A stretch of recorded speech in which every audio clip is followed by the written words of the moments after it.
everybody, Peter Zeihan coming to you from the peak of Mount Evans. Behind me is Mount Berstadt and Squaretop, and behind that Geneva and Silver and Decatur and Treasure and all the others. Today we're going to talk about something a lot of you have written in about, and that is the LK99 superconductor information that has recently been leaked onto Twitter and Reddit. The idea of a superconductor is it doesn't lose any of its throughput regardless of distance, and if you can do that over long distances, you can transfer power from anywhere to anywhere relatively easily and cheaply. That's the idea anyway. The short version for LK99 is that it's probably nothing. The reports in question date back over 15 years, and the only thing that's new is that they were leaked and they were put online. And a number of institutions within Korea, because that's where the first tests were done, have already come out and saying that at best they're flawed. But none of them have ever been replicated, including by the team that did the original report. So there's probably nothing here. It's just that it's getting a little bit of fresh air all of a sudden. Now, if you want to bet on semiconductors, I welcome you to it. It's one of the material sciences breakthroughs that we really need if we're going to make the green transition stick. One of the problems we have with the green transition is that you can generate a lot of solar in the Southwest and a lot of wind power in the Great Plains, but that's not where most of the American population lives. And even in the United States, where people only live a couple thousand miles away from those zones, that's much better than you've got in, say, Europe, where you'd have to basically go to the Great Eurasian Steppe for wind and into the Sahara for solar. So if you can solve the semiconductor and the transmission power problem, great. There's also another issue. In the United States, because it's hard to transmit power, and very, very, very, very loose rule of thumb, if you transport power about 500 miles, it costs almost as much to do that transmission because of the loss as it does to generate the power in the first place. So you're generally not going to send electricity very far. What that means is in the United States, most electrical concerns, all the utilities, are local. So each town or each county has their own. There are very few large utilities in the United States. And if you want to make solar and wind work at scale, you either need larger and larger and larger entities, or you need the ability to transfer power across jurisdictional lines, especially state and grid boundaries. Superconductors would in theory allow us to do that technically, but we still need the legal structure to do it. Now, you can do high voltage lines, which will double, triple, maybe even quadruple the distance you can send power in an economically viable manner, but until you can cross those boundaries, it doesn't really matter. So what we need now, even before we get superconductors, is multiple acts of Congress to break down the legal jurisdictions to allow power to be sent large distances. And as soon as Congress does that, a number of states will sue, because right now this has been a local and a state legal prerogative. So we need a significant legal overhaul before we can really do the green transition, even if we did have superconductors. Now, this is, well, really by any measure, this is a really big deal, because the Japanese are no slouches when it comes to national defense. They do have the world's second largest blue water navy, and I have no doubt that in a knockdown, drag-out fight against the Chinese Navy that they would do just fine on the high seas. They don't necessarily think that the theater for a future conflict with China is going to be on the high seas. China is a continental power, and Japan is part of what they call the first island chain, which separates the Chinese littoral from the rest of the world. And if there was a conflict, all of the Japanese home islands are in range of any number of Chinese weapon systems, and regardless of whether the Americans are involved or not, Chinese cities are less vulnerable than Japanese ones. The Japanese topography is a lot more rugged, and so you get a city on a little footprint of land surrounded by mountains, and then you have to get over those mountains to get to the next city. So all of Japan's cities do double duty as energy centers and military centers and population centers. So in any sort of conflict scenario, the damage to the Japanese system would be extreme unless they have some way of preventing that attack from happening in the first place, and that's where the tomahawks come in. The whole idea of the tomahawks is you get a weapons system with a range of 1,000 miles with the basic version, with a 1,000-pound warhead. And the missiles tend to fly just a few dozen of feet above the ground, making them very difficult to detect, much less to intercept. So we're not talking here about these 20 grand a pop Iranian drones that only fly 100 miles an hour and only carry a warhead that's 50 pounds or less, and so they have to throw dozens of them at any target to do any damage. No. These are things that use GPS location that can hit within a few feet of what they're aiming for and just blow it to smithereens.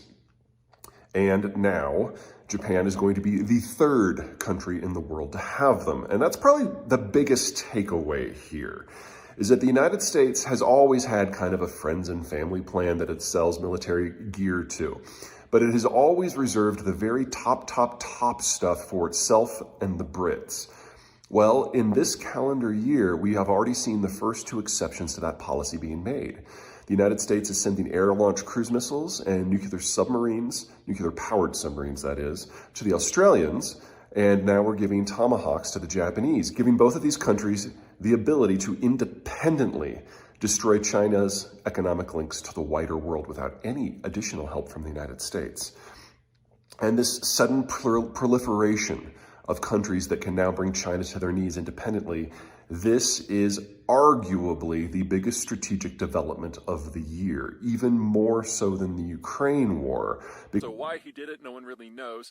I don't have any theories on that.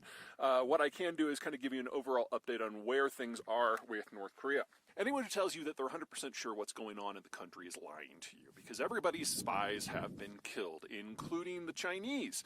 And probably the single biggest misconception in the United States is that this is a client state of China, and it is not.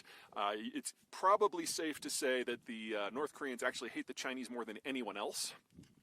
They see them as overbearing and dictatorial, and Chairman Xi is particularly loathed by the upper leadership within North Korea. Now, of course, that is the Kim dynasty. Now, starting from the beginning, the understanding of the intelligence community, and this isn't just the United States, this is Russia, China, France, Britain, Japan, everybody, South Korea as well, is that the original leader of North Korea, Kim Il-sung, the guy who fought the Japanese in World War II, is that he was killed by his own people back in 1993, because a few days after he was killed, he was supposed to show up in Seoul to talk about the practical details of reunification.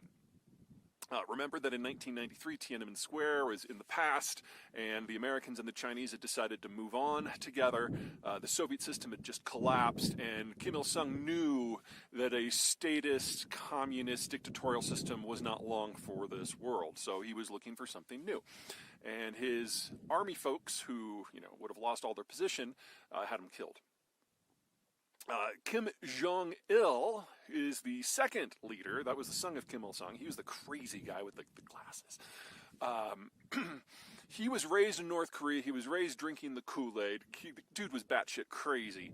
And when he took over, the first generation army leaders that had killed his father were like, whoa, this is not what we meant. And his whole generation was like that. They were all raised on the ideology and not educated in any meaningful way. And so Kim Il-sung, when he took over the agricultural system, he killed 2 million people with a famine in a country that only had like 25 million people. Kind of a big deal. So the first generation takes the third generation, Kim Jong-un, that's the chubby guy who rules the place now, and sends them abroad to learn how the world really works. And Kim Jong-un specifically was sent to Switzerland. Now, the plan was that the first generation would rule until they died, and then the third generation would come back and take the country into a new age. That way, the first generation would get the gravitas and history, and yet they would maintain their wealth and their position for a lot longer. The problem is that Kim Jong-il, generation number 2, died early, and so Kim Jong-un, in his mid-20s, was brought back to take over. And for a good decade, Kim Jong-un probably had the worst job in the world, because the first generation wanted him to remake the country, but not touch their positions, and they killed his grandfather, so they'd certainly have no problem offing his fat ass. Then you had the second generation, Kim Il-sung's brothers and sisters and cousins, who were nuts and idiotic, but violent, and were totally willing to kill you today. So he was threading the needle between these two powerful groups who were not afraid of violence at all. And so what he did was placate the first generation with really, really bellicose rhetoric that was just sounded crazy, but didn't back it up with actually any changes in policy. And for the second generation, every time he had the opportunity, he assassinated one of them. So one of them got killed with chemical weapons when he was traveling abroad. One was accidentally hit with an anti-aircraft gun during a parade, that sort of thing. Well, 10 years later, most of the first generation is retiring and dying off, so problem taken care of, and most of the second generation is now dead.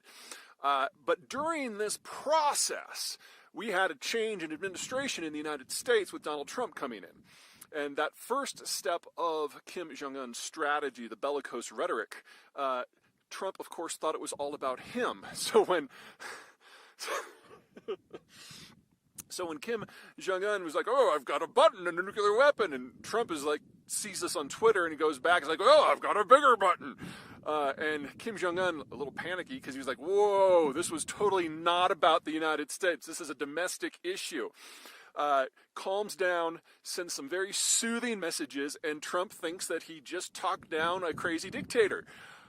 And that set the stage for the summit. Now, the Chinese were furious, because while the United States, or let me rephrase that, a lot of Americans think of North Korea as just a puppet of China. China absolutely thinks of North Korea as its puppet. The North Koreans strongly disagree. So Kim Jong-un was summoned to speak with Xi, and when it became apparent that Kim Jong-un couldn't be talked out of the summit, Xi got in his big imperial chair. Remember, Xi is like 2 foot tall. So he looks taller, and he could lecture down at the Waywood province. They put Kim Jong-un in one of those little tiny baby chairs that you have at like kindergartens. And they played that for state propaganda, and the Chinese ate it up. And Kim Jong-un was furious, so when he got back into his train, he was going home, he was like, we're never talking to these bastards again. Call Trump, tell him the summit's on. And then it happened. And there was a breakthrough in relations, and this was, relatively early in the Trump administration, and I got really excited because, maybe there is something to this Trumpism. Maybe he can break out of some of the ossification in American foreign policy. And it was very, very promising. I even have the coin from the summit. And that was it, because it was still Trump, and he never thought about North Korea ever again. And so an opportunity had passed. In the years since, Kim Jong-un is now finding his way for the first time. He has no meaningful advisors except for people of his own generation, which have just as little experience as he does. The North Koreans don't get along with the Chinese or the Russians or the Japanese, and so they're always looking for little bits of leverage here and there, but they are very, very, very open to a broad deal with the United States and South Korea. And that's where we are right now, and Travis King just kind of rolled right into that. So it may be interesting. The North Koreans may find Travis King's presence an interesting little bit of leverage to open negotiations. I wouldn't count on it, but I wouldn't rule it out. This is still the Hermit Kingdom. We have a new generation. The oldest members of the third generation are in their early 30s now, and they're only now starting to figure out what it means to run a country. So a lot of the rules and stipulations that hold for normal countries just don't apply here because there's no institutional knowledge. The second generation was skipped completely, and the first generation realized that they were living in the past, and so have handed the reins over to the third generation. We just don't know what that means yet. All right, that's it from me. Take care.